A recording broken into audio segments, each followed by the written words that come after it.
Gloire à Dieu. Que la paix et la grâce de Dieu soient avec son peuple ce matin. Peuple de Dieu, bon Dieu béni au matin. Hein.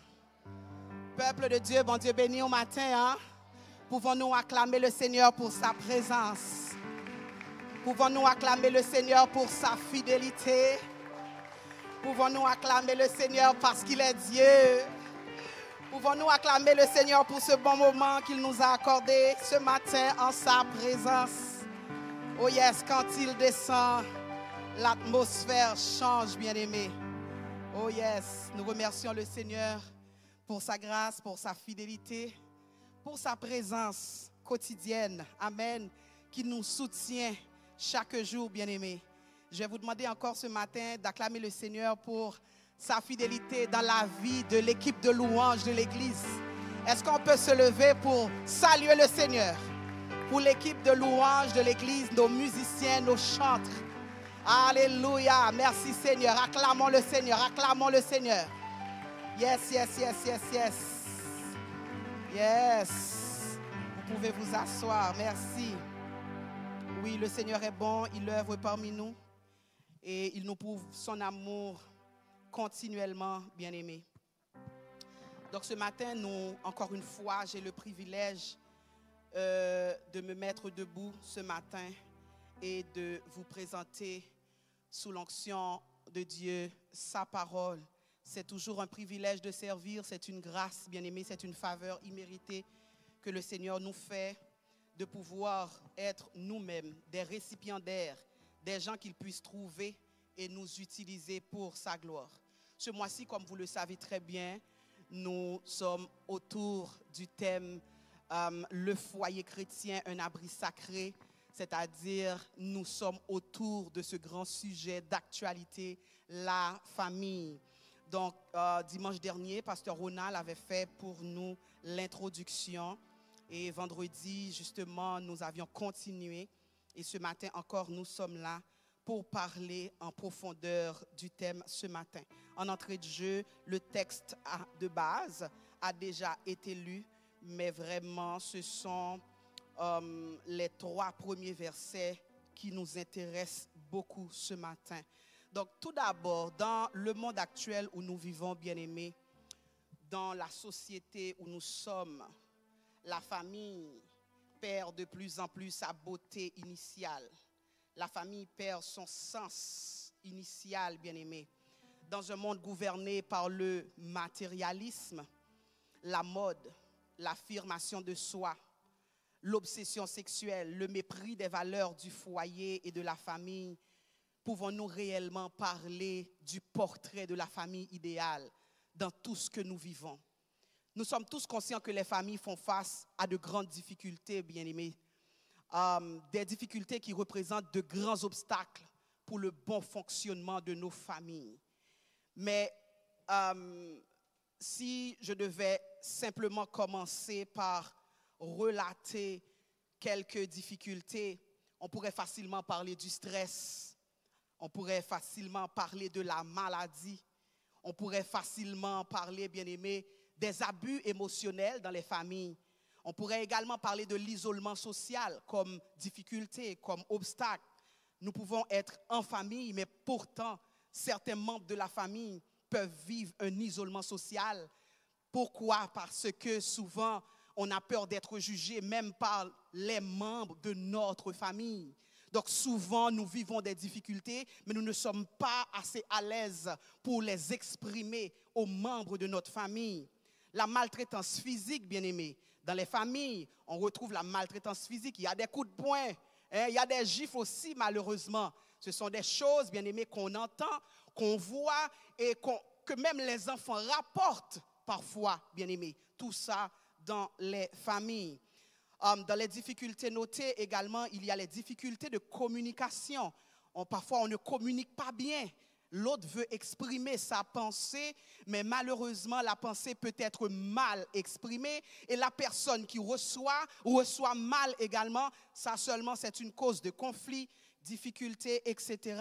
Nous notons aussi les problèmes financiers, la gestion du temps, bien aimé, comme conflit aussi qui peut s'établir dans les familles. Bien aimé, certains facteurs peuvent être également des facteurs internes. Par exemple, je pourrais penser au manque d'amour, le manque de pardon, le manque d'humilité, les incompatibilités de caractère, le refus de pardonner. Mais il y a une chose, j'ai commencé à étaler les difficultés, les problématiques, les obstacles, les difficultés auxquelles nos familles font face. Mais il y a une chose importante à retenir. Malgré les obstacles, malgré les facteurs externes ou internes, nous devons nous rappeler que la parole de Dieu nous dit là où le péché a abondé, la grâce a surabondé. Ceci étant dit, Paul enseignait aux Romains dans le livre de Romains au chapitre 5, verset 20, en disant que oui, la grâce a surabondé parce que malgré le mal, malgré le péché, malgré toutes les difficultés, mais nous devons toujours nous rappeler que la grâce est au-dessus de tout cela, bien-aimés. La grâce est au-dessus de tout cela. Et puisque la grâce est au-dessus de tout cela, nous pouvons déjà marcher dans la victoire avec nos familles parce que la grâce est au-dessus de tout cela. Donc Dieu, la grâce, domine le péché, domine le mal. La grâce, qu'est-ce que la grâce va venir faire? La grâce va couvrir, la grâce va pardonner, la grâce va restaurer. Et la grâce va guérir, bien-aimés, nos familles en difficulté. Pouvons-nous encore acclamer le Seigneur pour sa grâce? Nous qui croyons que le Seigneur, par sa grâce, peut restaurer nos familles, pouvons-nous le remercier pour cela? Oui, Seigneur, merci pour ta grâce. Oui, Père, le moment est venu où, Seigneur Dieu, nous voulons encore t'entendre nous parler. Nous voulons encore que tu continues à nous parler. Nous voulons encore, Seigneur, que tu puisses continuer à te révéler. Oui, beaucoup de difficultés relatées, beaucoup de conflits relatés, beaucoup d'obstacles relatés. Mais notre force, alléluia, c'est que tu es là. Quand tu es là, Seigneur, tout est possible. Et quand tu es là, Seigneur, la restauration, Seigneur, est possible. Père, continue de parler à nos cœurs. Continue, Seigneur Dieu Tout-Puissant, d'ouvrir, alléluia, notre esprit afin que nous puissions comprendre les vertus de ta parole. Que cet enseignement, Seigneur, puisse apporter, Dieu Tout-Puissant, alléluia, éclairation dans la vie de nos familles et pour que nous puissions continuer à marcher de victoire en victoire. Qu'il en soit ainsi au nom de Jésus. Pourquoi le foyer chrétien est-il un abri sacré? Salomon nous dit dans le psaume 127, « Si l'Éternel ne bâtit la maison, ceux qui la bâtissent travaillent en vain. Si l'Éternel ne garde la ville, celui qui la garde veille en vain. » Premièrement, bien-aimé, le foyer chrétien, c'est un abri sacré parce qu'il est fondé sur Dieu. Parce qu'il est fondé sur Dieu. Le foyer chrétien n'est pas seulement une union humaine, un mariage humain, mais c'est une institution divine. C'est fondé par Dieu. Dieu même est le bâtisseur. Et c'est sa présence qui sanctifie le foyer. Est-ce que vous êtes avec moi? Donc, quand Dieu est au centre, la maison devient un abri spirituel. Quand Dieu est au centre, alléluia, gloire, la maison, bien-aimée, devient non seulement cet abri spirituel, mais l'amour règne automatiquement. La foi règne automatiquement, bien-aimé. Le pardon règne automatiquement. La tolérance règne automatiquement. Pourquoi? Parce que c'est Dieu qui est au centre. Il est la base même de ce foyer. Donc ce psaume est attribué justement à Salomon, ce roi qui est connu pour sa sagesse et pour avoir bâti le temple de Dieu. Il nous fait ce rappel que toute œuvre humaine, si on doit résumer le psaume 127, Salomon nous dit que toute œuvre humaine, y compris la famille, échoue sans la présence même de Dieu. Est-ce que vous me suivez? La maison ici symbolise le foyer, symbolise la famille. Il dit, si l'Éternel ne bâtit la maison, ceux qui la bâtissent travaillent en vain. Donc en fait, d'après ce que je peux comprendre, la famille peut être belle, La famille peut posséder tous les biens de ce monde. La famille peut avoir un compte en banque qui regorge de dollars. Mais sans la présence de Dieu, bien-aimé, cette famille est vouée à l'échec. C'est pas moi, c'est la Bible. Donc, bien-aimé, d'après ce que je comprends, si je suis à la recherche d'équilibre dans ma famille, faut-il bien que ma famille soit fondée sur Christ. Waouh! Deuxièmement, pourquoi le foyer chrétien est un foyer, un abri sacré? C'est parce qu'il est un refuge contre le mal. Bien-aimé, le foyer chrétien devrait être un refuge contre le mal. À l'intérieur du foyer chrétien, bien-aimé, c'est l'amour qui devrait régner et non la haine, et non la discorde, et non les disputes, et non les hing-hong, comme on dirait dans notre langue. Bien-aimé, le foyer chrétien, c'est un refuge contre le mal. Les enfants devraient se sentir en sécurité. Chaque membre de la famille devrait se sentir en sécurité. Oh, Josué eut à dire dans Josué 24, verset 15, « Quant à moi, moi et ma maison, nous servirons l'Éternel. » Donc, à la fin de sa vie, Josué a rassemblé le peuple d'Israël, bien-aimé, afin de renouveler l'alliance avec Dieu. Et Josué a mis le peuple en face de cette vérité en leur disant, « Choisissez qui vous voulez servir, mais moi et ma maison, nous servirons l'Éternel. » Donc, servir fidèlement l'Éternel, bien-aimé, c'est que Josué, par ce texte, nous fait comprendre que la famille chrétienne, la famille centrée sur Dieu, la famille qui est un abri sacré, est complètement dévouée et entièrement à Dieu. Troisièmement, parce que cette famille, ce foyer, reflète l'amour divin. Bien-aimé, le mariage, la famille chrétienne, symbolise ou représente même la relation entre Christ et l'Église. Est-ce que vous êtes d'accord avec moi? La relation, le mariage, le foyer chrétien représente même la relation entre Christ et l'Église. Et un texte clé qui nous prouve cela, c'est Éphésiens chapitre 5, versets 25 à 32. Cette portion de texte commence par dire « Marie, aimez vos femmes comme Christ a aimé l'Église et s'est livré lui-même pour elle. » Bien-aimé, Paul enseignait les Éphésiens comment est-ce qu'ils devraient se conduire, non seulement en famille, mais aussi en société. Donc, il compare le mariage chrétien à la relation qui existe entre Christ et l'Église. La relation entre Christ et l'Église, c'est une relation d'amour, bien-aimé. La relation entre Christ et l'Église, c'est une relation de sacrifice. Parce que Christ s'est sacrifié pour son Église. Est-ce que vous êtes d'accord avec moi? La relation de Christ et l'Église, c'est une relation de fidélité, bien-aimé. Christ demeure fidèle, quoique nous soyons infidèles, bien-aimés. La relation de Christ avec l'Église, c'est une relation d'amour inconditionnel. Bien-aimés, puisque le mariage, Paul nous fait comprendre que le foyer chrétien, le mariage symbolise même la relation de Christ et l'Église. Donc cela sous-entend, bien-aimés, que nous sommes obligés de nous sacrifier pour notre famille, bien-aimée. Parce que Christ s'est sacrifié pour l'Église. Vendredi, je vous ai dit, est-ce que Christ maltraite son Église? Le peuple m'a répondu, non. Est-ce que Christ bouscule son Église? Le peuple m'a répondu, non.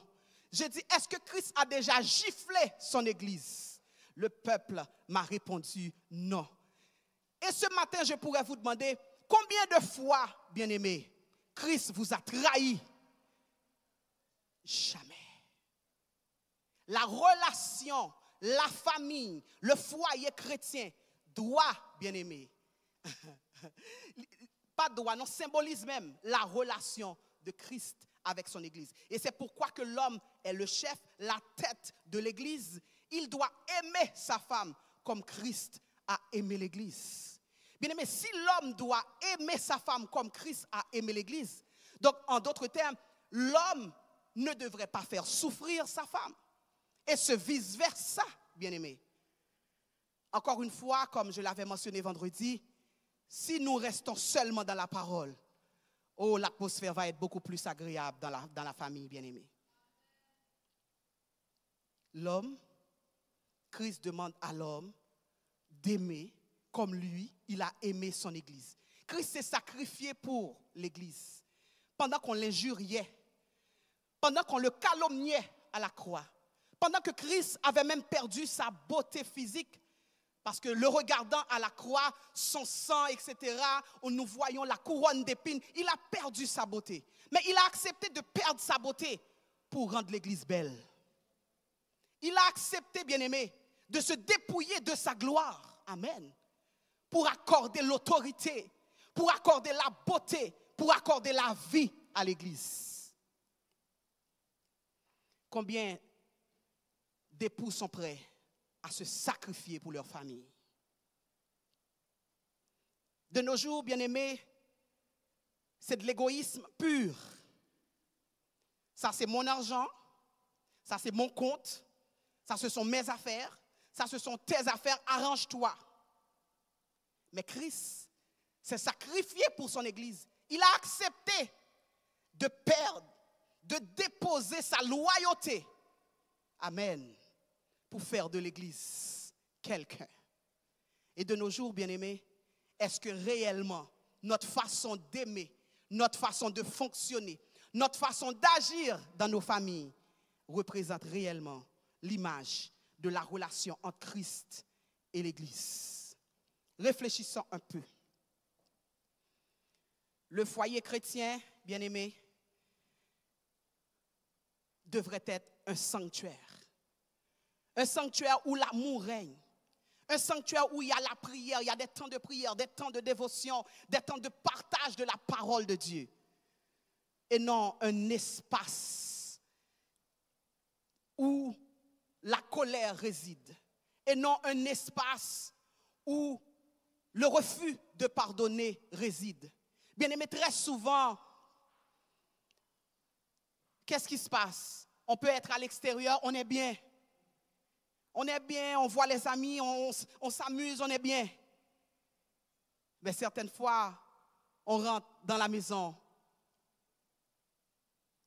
et on se dit, quête, il était mieux de rester dehors. Bien-aimé, le Seigneur, à travers ce mois de la famille, le Seigneur veut nous ramener sur les rails.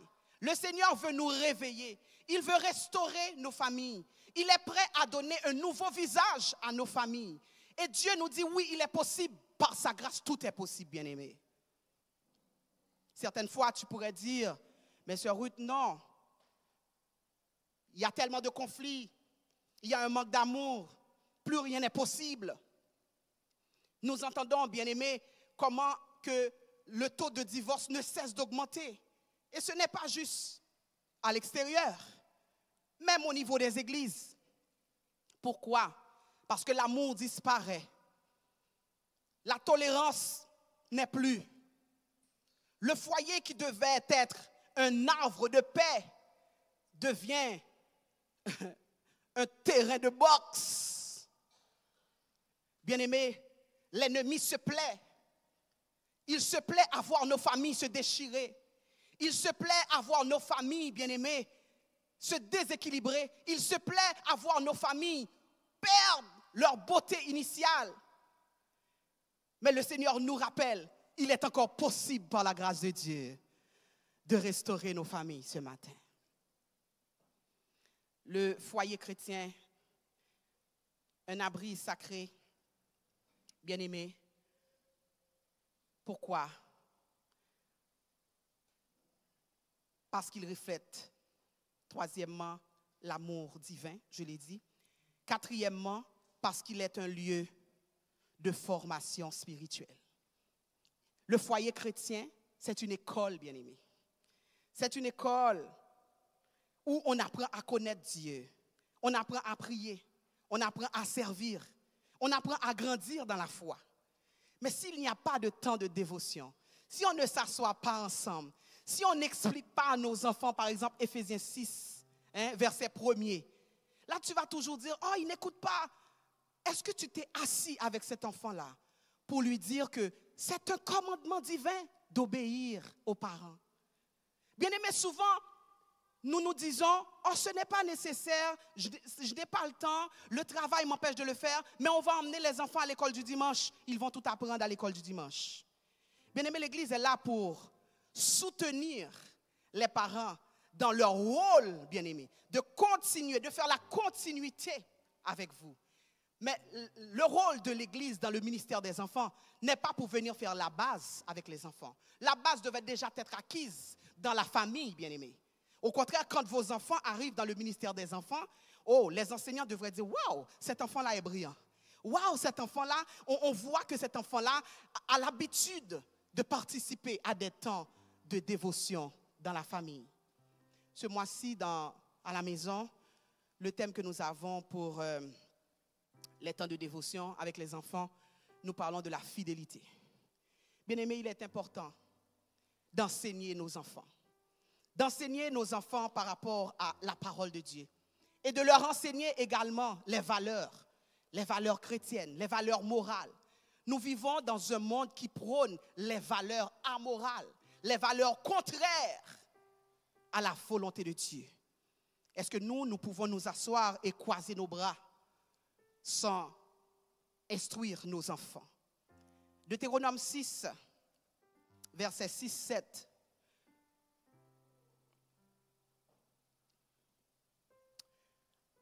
Ces commandements que je te donne aujourd'hui seront dans ton cœur.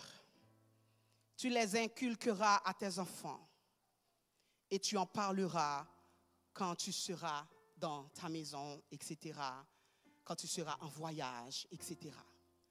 Bien-aimé, Moïse rappelait le peuple avant leur rentrée en terre promise qu'il était important de ne jamais oublier la loi de Dieu et de la transmettre à leurs enfants de manière quotidienne.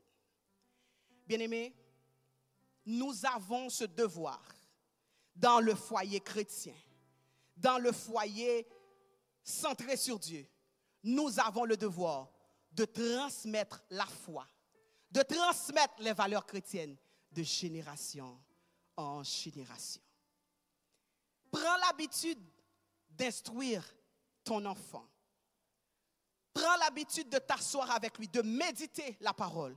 Et tu vas voir comment cet enfant-là, arrivé plus tard, même à l'école, bien-aimé, même à l'école, il va transmettre ce que maman, papa lui a transmis.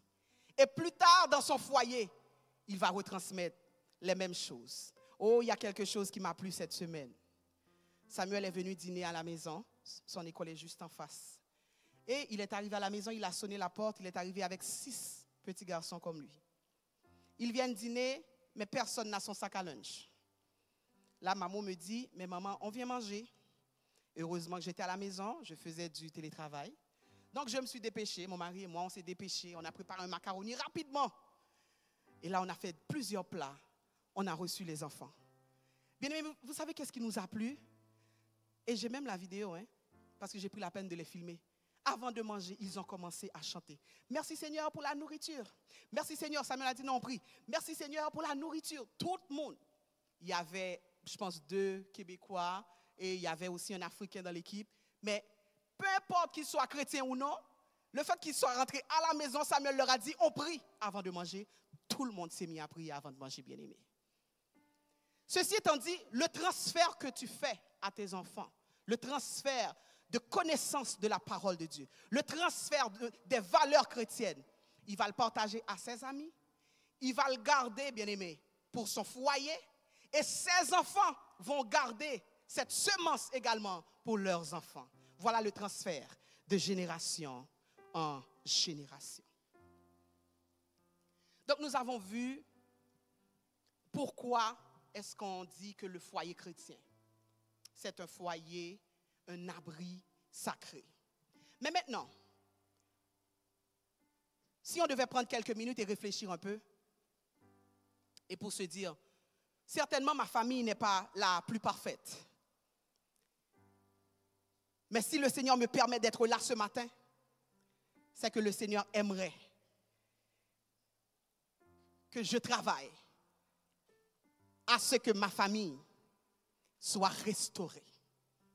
Donc maintenant, comment est-ce qu'on peut faire de nos familles des abris sacrés, des abris où les enfants se sentent bien, des abris où les membres de la famille se retrouvent?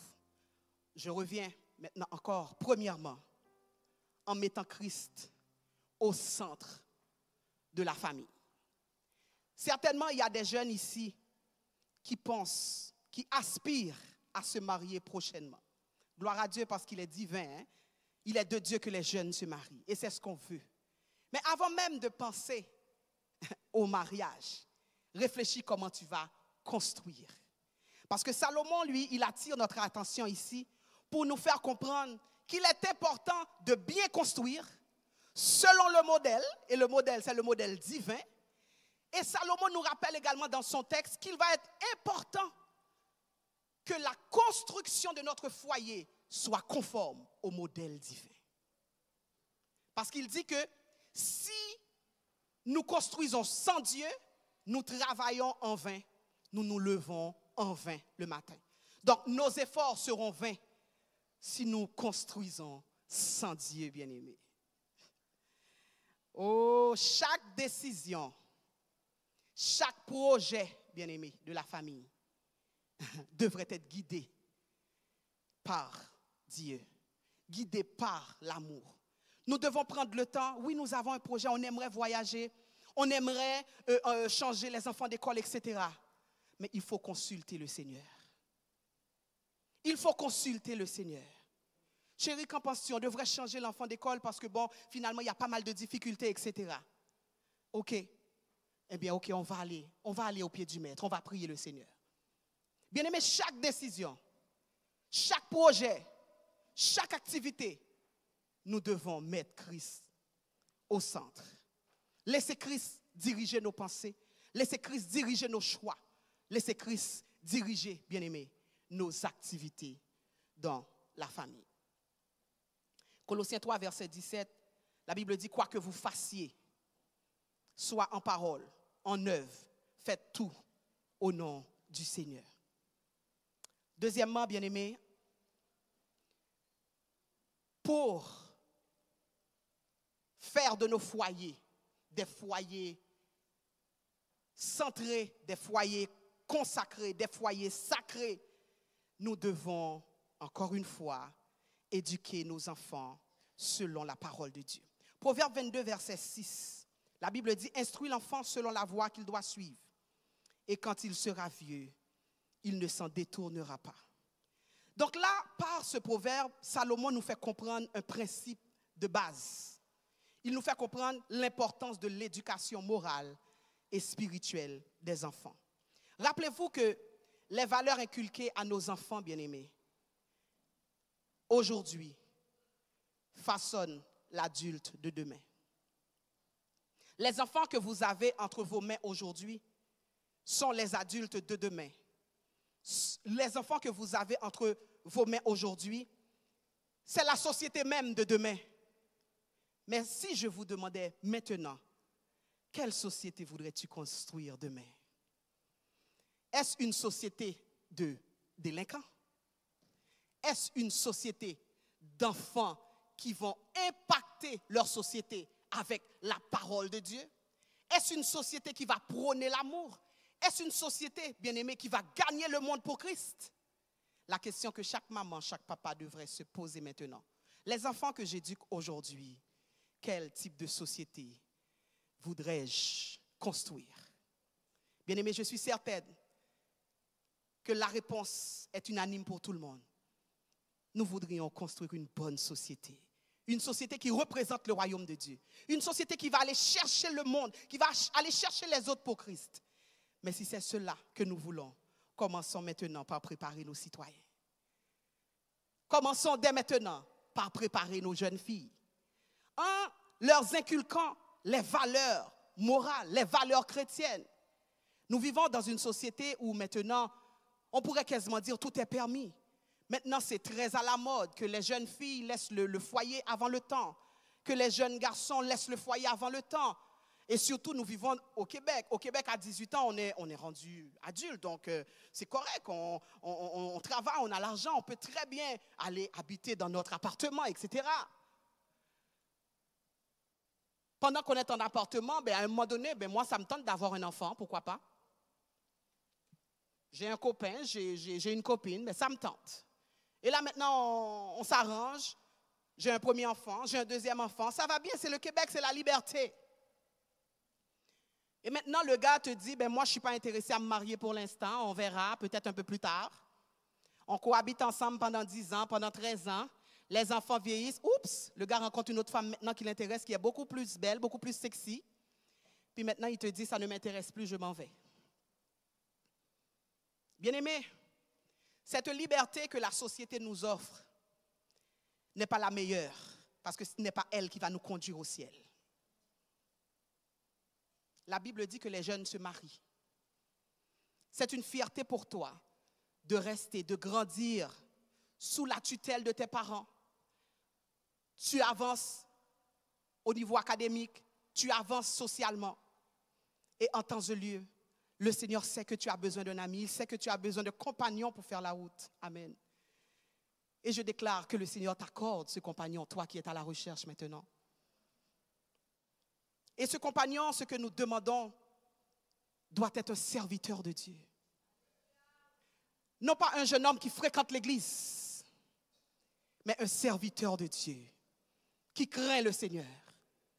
Ce serviteur de Dieu qui craint le Seigneur, qui connaît la parole, qui respecte le Seigneur, eh bien, il va te respecter également, bien-aimé. Donc oui, ça vaut la peine, jeune fille, ça vaut la peine, jeune homme, d'aller selon les directives de Dieu. Et si nous revenons à la structure initiale de la famille, Dieu a commencé par créer qui? Adam. Et après, à partir d'Adam, il a créé Ève. Et ensuite sont venus Caïn et Abel. La société d'aujourd'hui change l'ordre des choses. Aujourd'hui, il y a plusieurs types de familles qui existent.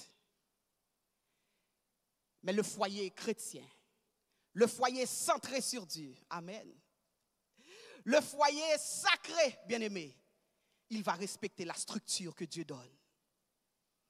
Donc ton foyer, il doit avoir un papa, une maman, et selon la volonté de Dieu, des enfants. C'est ce que je déclare pour nos enfants ici au nom de Jésus. Maintenant, l'école nous présente tellement de choses. Et nous sommes confrontés à pas mal d'enseignements qui vont complètement à l'opposé de ce que Dieu demande. Nous vivons dans un ère où l'homosexualité abat son plein, grandit de plus en plus. Dans un monde qui nous présente la théorie du transgenre, bien-aimé. Dans un monde, l'enfant est né fille, puis à un certain moment donné, l'enfant vient te dire « Maman, je ne veux plus être une fille, je veux maintenant être un garçon. » Bien-aimé, selon la loi, depuis que l'enfant a 14 ans, l'enfant peut très bien signer cette décision. Mais je veux que les enfants dans la salle retiennent ceci.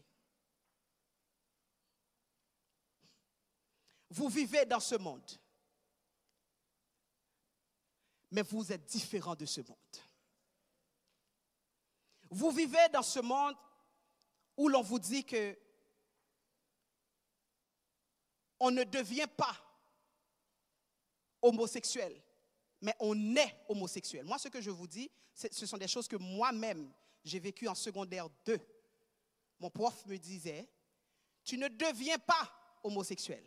Tu nais, ça veut dire, ou faites comme ça.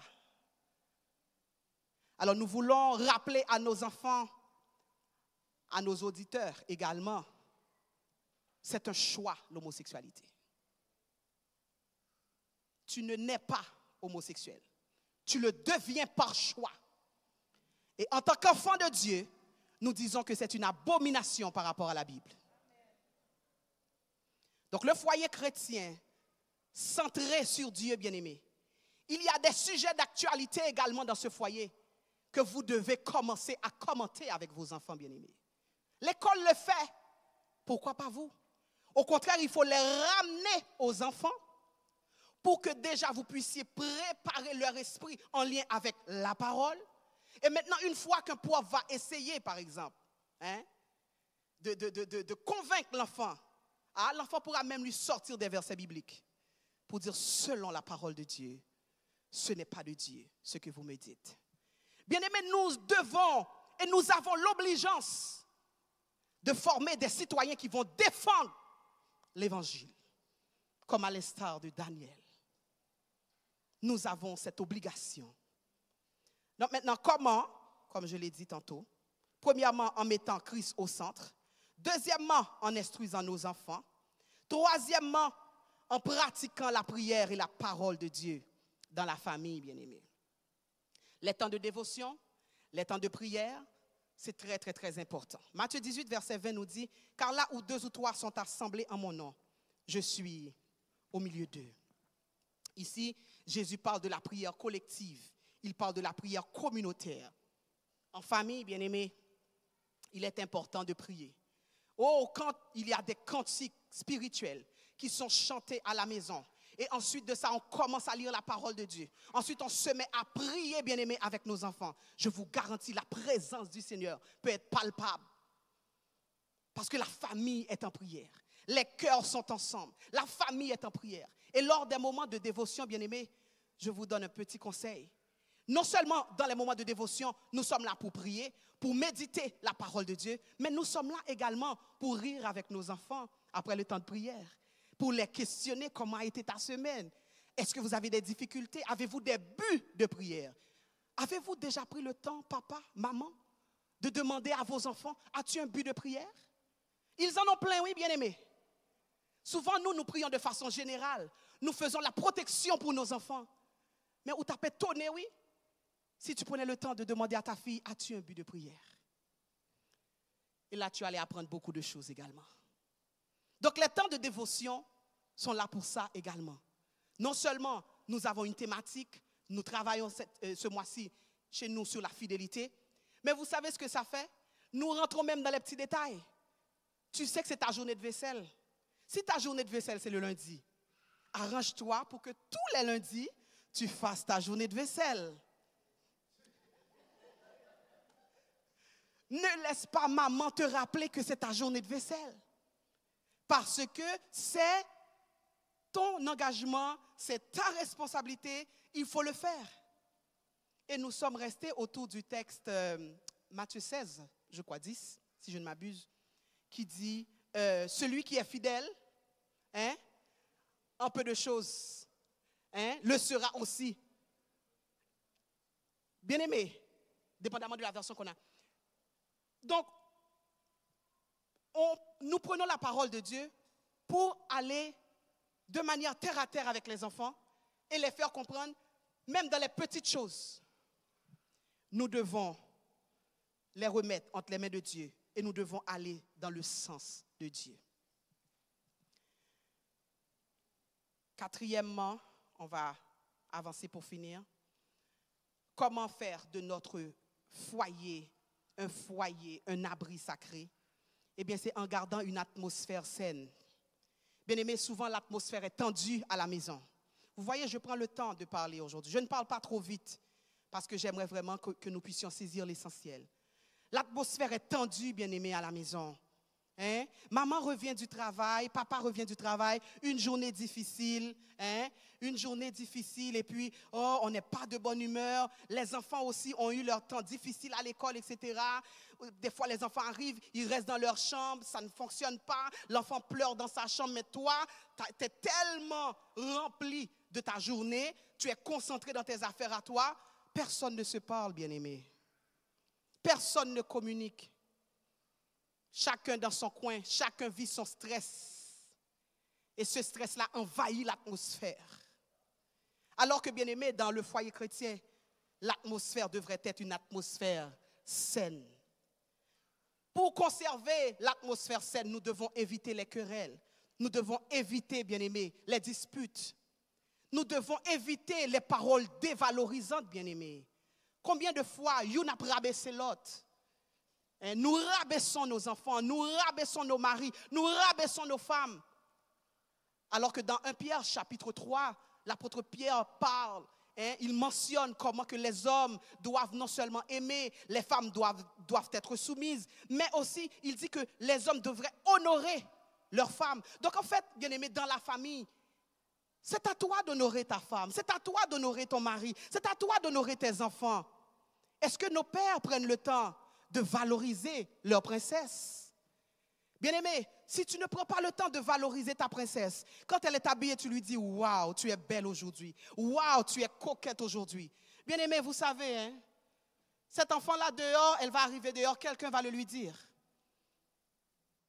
Et parfois, un petit garçon de son âge va le lui dire avec des pensées, hein, qui commencent à lui chuchoter de belles choses. Et la petite fille, ça va lui faire du bien. Qui n'aime pas être valorisé? Tout le monde aime être valorisé. Donc nous avons le devoir, dans le foyer chrétien, de créer une atmosphère agréable, une atmosphère où règne l'amour, une atmosphère où règne le pardon, une atmosphère également où les blessures sont guéries, bien-aimés. Quand il y a trop de blessures qui s'accumulent, la joie disparaît, bien-aimés. Et nous refusons parfois également de nous confesser l'un à l'autre. Bien-aimés, pour créer cette atmosphère agréable dans la famille, nous devons nous sacrifier, nous devons faire des efforts pour guérir nos blessures et valoriser les membres de notre famille. Je n'ai pas terminé, mais le Seigneur me met ça à cœur rapidement. Où sont les papas dans la salle? Est-ce que vous avez vos princesses dans la salle? Est-ce que je peux voir les papas avec leurs princesses? Je vous accorde quelques minutes. Les petites filles sont où? Elles sont en haut? Elles sont en bas? Il y en a qui sont en haut? Ok, donc on ne pourra pas vraiment le faire tout de suite. Peut-être à la fin, on va voir. Mais je suis certaine quand même que vous prenez le temps en tant que papa de dire à votre fille que vous l'aimez. Et si ça ne se faisait pas, à partir d'aujourd'hui, le Seigneur te le demande, papa, de mettre maman sur pause quelques minutes et de prendre le temps avec ta fillette. Il est important, pourquoi? C'est toi qui dois lui inculquer certaines choses. C'est toi en tant que papa qui dois lui dire, voilà quand un gars va venir te côtoyer, voilà peut-être quelle intention qu'il peut avoir, voilà quelle démarche, voilà quels propos qui pourraient être utilisés. Et toi aussi en tant que papa, tu pourras commencer à lui dire, voici les pièges également qu'il y a dans ce genre d'affaires. Bien-aimé, maman a ses rôles, mais papa également a son rôle à jouer dans la famille. Vendredi, je l'avais si bien dit, ce sont les deux parents qui doivent se mettre ensemble pour éduquer les enfants. Donc, bien-aimé, les princesses sont peut-être en haut, mais je prie à ce que Dieu ouvre vos cœurs. À ce que, dès que vous arrivez aujourd'hui, on va faire une action positive. De prendre le temps. Je ne veux pas que vous le fassiez par texto, mais visiblement, one on one, avec vos princesses, avec vos filles, de leur parler un petit peu. Prenez 5 minutes et juste de les rappeler que vous les aimez, bien-aimés. Je l'avais si bien mentionné vendredi. Il y a tellement de cas de dépression, bien-aimés. Il y a tellement de cas d'isolement social, bien-aimés. Il y a tellement, très souvent, d'enfants qui pensent même à se faire suicider, qui pensent à mettre fin à leur vie. Là, vous allez me dire, oh, ce que tu dis sur Ruth, ce n'est pas dans l'église. C'est pour des gens du dehors. Vous serez étonnés, bien-aimés, de voir comment même nos enfants à l'église peuvent souffrir émotionnellement. Donc maintenant, dans le foyer sacré, le foyer chrétien, nous avons cette responsabilité de guérir les blessures, de créer une atmosphère saine pour que nos enfants puissent grandir dans l'amour, en santé, en joie. Nos époux également, nos conjointes, nos femmes également. Chaque membre de la famille doit se retrouver dans cette atmosphère agréable. Et finalement, bien-aimés, nous devons cultiver l'amour, le pardon, le respect. Le foyer sacré ne se construit pas sans sacrifice. On va terminer là. Le foyer chrétien ne se construit pas sans sacrifice, bien-aimé. Es-tu prêt à te sacrifier pour ta famille comme Christ s'est sacrifié pour toi? Très souvent, lorsque nous parlons de ces sujets en conférence, les gens nous disent, il y a des personnes qui disent, oui, c'est vrai, mais nous ne sommes pas Christ. Nous devons nous arranger pour faire comme Christ, mais nous ne sommes pas Christ.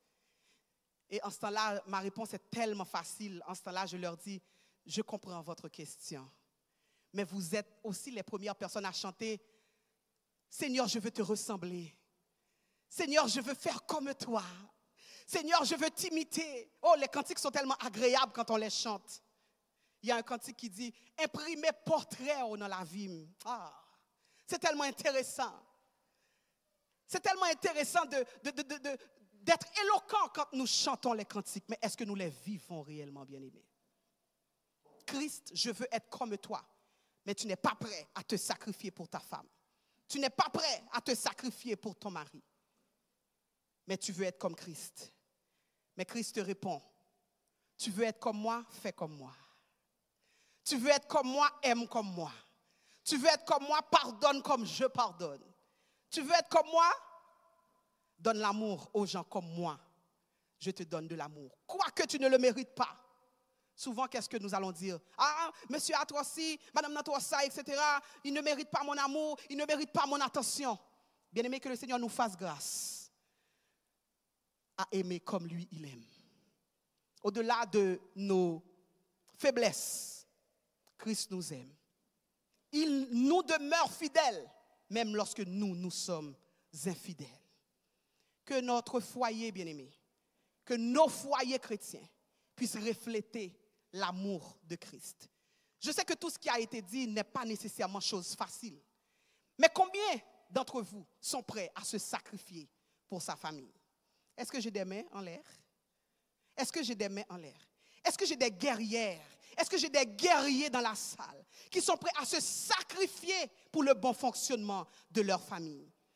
Qu'il vous soit fait selon la volonté de Dieu. Que l'Esprit de l'Éternel repose sur vos familles, nos familles. L'esprit de sagesse et d'intelligence, bien-aimés. L'esprit de conseil et de force. L'esprit de connaissance et de crainte de l'Éternel puisse demeurer dans nos familles. Afin que nos familles puissent être restaurées, renouvelées. Et quand les familles seront restaurées, bien-aimés, oh l'Église, lorsque nous nous réunissons ensemble, oh l'adoration sera encore plus merveilleuse. Ce sera encore plus extraordinaire. Parce que les cœurs vont être relâchés. Hein? Nous verrons les conjoints, les amoureux ensemble. Ils adorent l'un à côté de l'autre.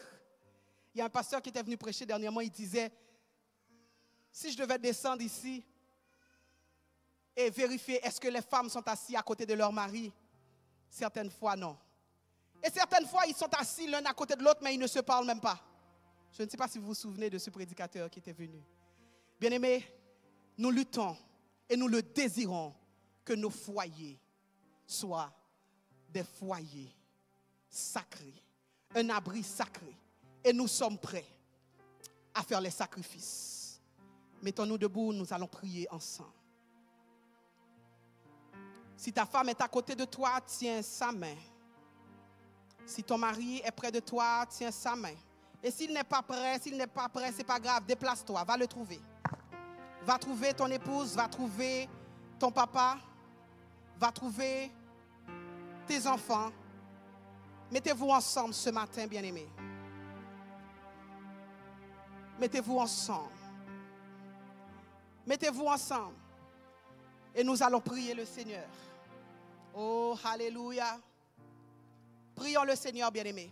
Élevons la voix, prions le Seigneur.